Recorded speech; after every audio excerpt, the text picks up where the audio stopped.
Ewan ko, parang hindi ko masabi. Tapos acrylic yung ano. Yun talaga yun eh. Sige, total nabanggit mo naman yung medal. Nabanggit mo naman na yung medal. Ano Nakita ba? mo na ba in person yung medal? Hindi ba? Nakita nyo na ba? Hindi Hindi pa pa. nga eh. Sa akin, hindi din yan ni Coach RC sa akin. Ayun nga yun, sabi ko sana dinala mo Coach RC para nakita namin yung medal.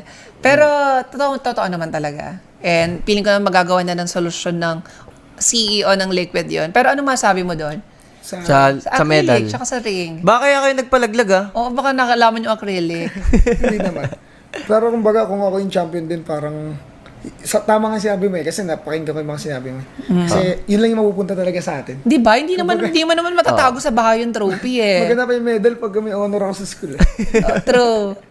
Kumbaga yun yung, ito yung pinaghirapan ko. Totoo. Kumbaga, kunyari ako, parang 10 seasons kung siyang Totoo. Inaasam. Tapos bibigyan ka acrylic, Hindi mo no? kuha. Yeah, totoo naman. Kasi, Sabi- yan din yung memorabilia mo yan. After 10 years, after 20 years, nasa iyo pa yung medal na yan.